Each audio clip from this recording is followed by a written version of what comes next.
So you can send your child to elementary school and all day they can be calling your little boy her and she, and they're not required to tell the parent that they're doing this. That's extremely immoral. That's just kind of weird. And it's crazy how much school has changed so fast. School was not like this when I was coming up at all.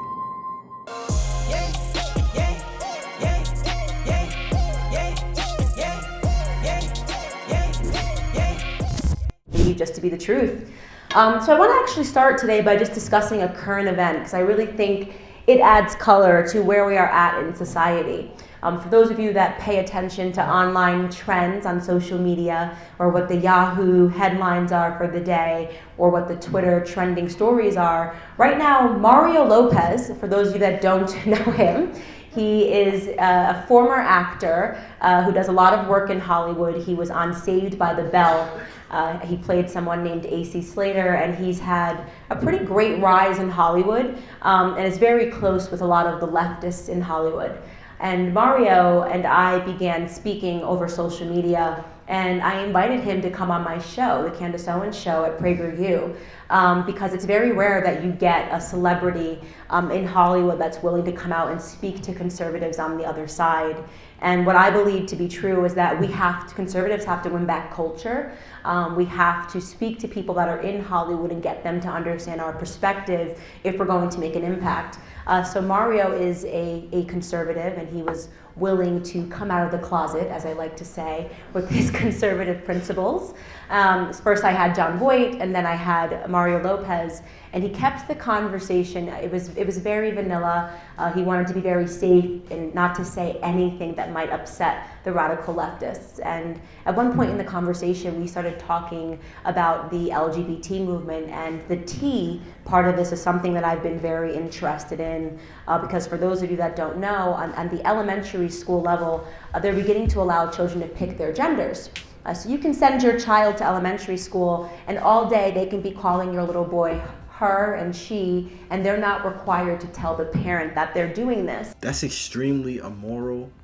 That's just kind of weird. And it's crazy how much school has changed so fast.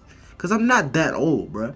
Like, school was not like this when I was coming up at all. Parents was like the first to know. And it's kind of weird how parents know less about their kids now when there's something called like cell phones, where like, oh, you can get literally all the information now, but teachers are going behind parents' back to do something like this. And I'm not saying all teachers. It's just crazy to me that, this is a thing that's happening in some schools. I would never even have thought. It's seen as an element of protecting the child, and gender is, as you guys understand today, the mainstream narrative is that it's just a construct, and parents that don't accept this are bullied. So I try to provide a dialogue, just so parents know what's going on in elementary schools and middle schools and high schools today, because it's even dramatically different from when I was in school, and I'm 30 years old. So Mario talked about this, and he was very polite. He said, I trust children. I trust adults to raise their children in the way that they want to, and I always want to respect that. But for me personally, I think that it's dangerous when you start allowing 3-year-olds to make permanent decisions in their life. He was referring to allowing children, obviously, to pick their gender and go through something as rigorous as gender reassignment surgery so young. That was his only statement. I think it's dangerous to allow 3-year-olds to make permanent life choices. Interview aired 1 month ago, and there was silence. Today, woke up, and it's cancel Mario Lopez. The Access Hollywood job that he has is speaking out. GLAAD, the Gay and Lesbian Alliance, is speaking out, and they've issued a statement saying that he should have to give a sizable donation. He should lose his job. What? And it's a really scary thing. Like Mario, he just had his 3rd child, I think 2 weeks ago, and he just signed a contract with Access Hollywood to do a show, and all of that is now on the line because he said one sentence on my show, and it's trending right now. So I just wanted to just give you that perspective of where we're at in society, where saying things that make sense, and understanding that there are 2 genders, that you can be a boy or you can be a girl, saying that outwardly is now a means of losing your job and your source of income to provide for your family. And That is kind of crazy, bruh. That is kind of crazy. I remember somebody commented on my channel. It was like, and I that comment was funny. It was like, you make too much sense. You'll be canceled soon. And it was a while ago. I was like, bruh, I hope there's no truth in that. I hope there's no truth in that, man. I really hope not. Hey, y'all, make sure y'all subscribe to the channel. Don't forget to subscribe. I've been feeling horrible all day about this because it's a tough conversation to have because there's nothing he did wrong, there's nothing I did wrong, and yet it's going to lead to such detrimental consequences because we have the mob on the left, which is now dictating with this trans lobby that we all have to accept that children can choose their genders. A lot of this is why I do what I do. And I obviously get hit every single day. I like to say that once every 2 months I'm trending for something ridiculous. And they have me pegged as the nation's first black white supremacist. So we've really gone downhill very fast in society, but this is real. You could speak to someone on campus and they will explain to you how I am a white supremacist because there is no reality anymore. It doesn't matter. So they will try to explain to you and use concrete detail to explain that there are some black people that wish to create a society that they will not be able to live in. And the reason why a claim like that is so powerful today is what you're doing now. You're sitting down watching a however long YouTube video. Most people don't do that. Like, surprisingly, most people are on TikTok or on Twitter. They see a headline and they're like, oh, did she say what, or they said what? They'll take a 10-second clip completely out of context and send it to 10 of their friends and just run with that. And now there's a narrative going around that Candace Owens is what, or somebody else is this, or Donald Trump is this, or whoever is whoever. And whole time it's just not true. But it don't even matter because whatever people think is true in modern society is just true. Like, people have short-term memory. They see a headline, they use it, blah, blah, blah, blah, blah. Yeah, of what a black white supremacist is today. So I just speak about my values and where I came from. And for those of you that have followed my story from the beginning, you know that I was a liberal. I was on the left. I was one of those people that believed, because of the color of my skin, that I had to be a liberal. And if you had asked me coming out of high school, and I talk about the school system a lot and what it does, because it is rotten and it's brainwashing children, if you had asked me out of high school to tell you my political perspective, I would have said I was a Democrat, and I would have said that Republicans were racist. I knew very little. I didn't know much about history, but I knew those two things to be true. And that is a credit to our education system, which no longer challenges children to think critically. They challenge children to remember. And I tell this story the whole time about my upbringing, and I was always one of those kids that pushed back. People ask me now, how do you push back all the time? Where do you get this spirit? How do you get the nerve to go up in Congress and say that to Ted Lieu and Jerry Nadler? And I just kind of just came out of the womb that way. That really is the truth. I was a difficult child. I was always never accepting my parents. Your parents love to say, because I said so, and your kids are supposed to do whatever, the magic 4 words, because I said so. I always pushed back, not against authority, but against unreasonable authority. I always demanded an explanation. I always wanted to think critically. To this day, I have to have an understanding of what I'm doing. And that is what it is, bro. You can't even ask why. Like, why? Why do people think this way? Why do you think that way? Why am I a Democrat? Why am I a Republican? Why? And I feel like that one word, why, was enough to push people away. Because people, if somebody has a rational thought or a rational belief, they're not going to tell you why. They just want you to believe it regardless. That's the problem. And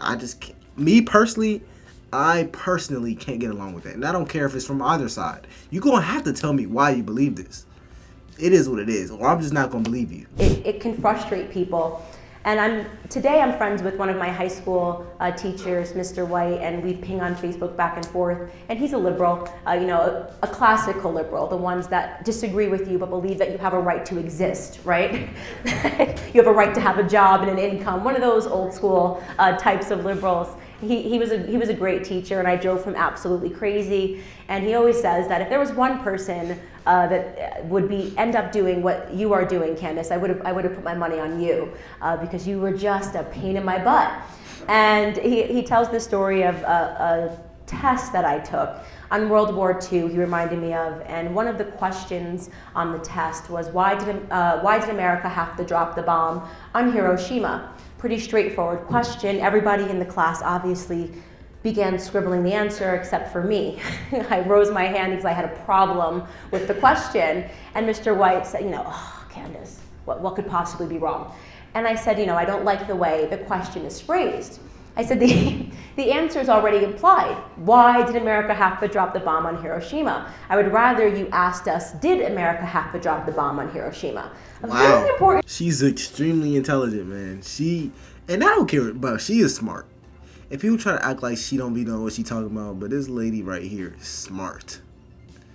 Like, you can, and it's those little subtle things, like, that makes people want to imply opinions.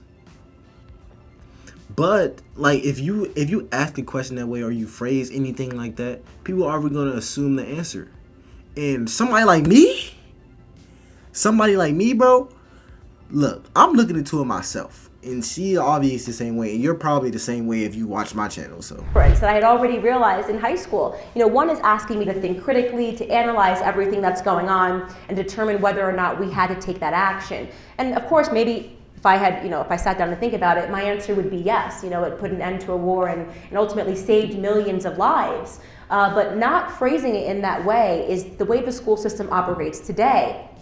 And you see a lot of that. And I took, I always say that Mr. White received a blessing, just like my parents did when it was time for me to go to school. Mr. White received a blessing as it was time for me to leave high school and go to college.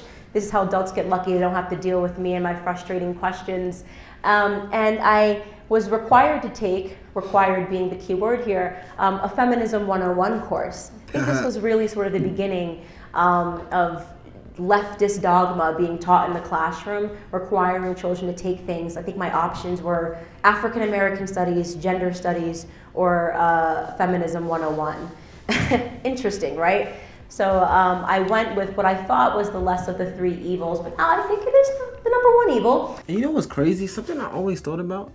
Why are you required to take those classes at every single stage in school? Like, you're required to take that in elementary school, then you're required to take it again. No, actually, in elementary and middle school, you're not really required to take, like, the outer edge classes. What I mean by that is, like, specific studies classes. But when you get to high school, you're required to take like a specific study, like a gender or whatever study. When you get to college, you are definitely required to take one of those specific study classes. I don't really understand why. Like, why do I have to take an African American history class or a gender studies class? Why is it a requirement for me to take that to get an engineering degree? Like, think about it, bro. Why? What does it have to do with my specific? No, whatever. Anyways, radicalized feminism is a real issue we're facing today. And in this course, it was pretty ridiculous. You could get an A in this class very simply. We had this textbook, and it basically had every problem that women have faced since the beginning of the dawn of time. And the answer, she'd pluck out one of these problems, and then she would turn around to the class, and she would say, "Why are women facing this problem?" And all we had to do was say, "Because of men." I mean, it's a very simple class. So imagine if I was in that class, or imagine if you're a man and you're in that class, bro. Like, why are women facing this problem? And you're like, oh, it's because of me. I did it. Like, no, I didn't do it. But that would be the answer, which is crazy. Why did I lose my keys this morning? So smart. You're going places. And this is crazy, bro. But I'm actually gonna do a part 2 to this video. Camera's gonna die. But yes, LFR Jojo. I'll see you on the next one.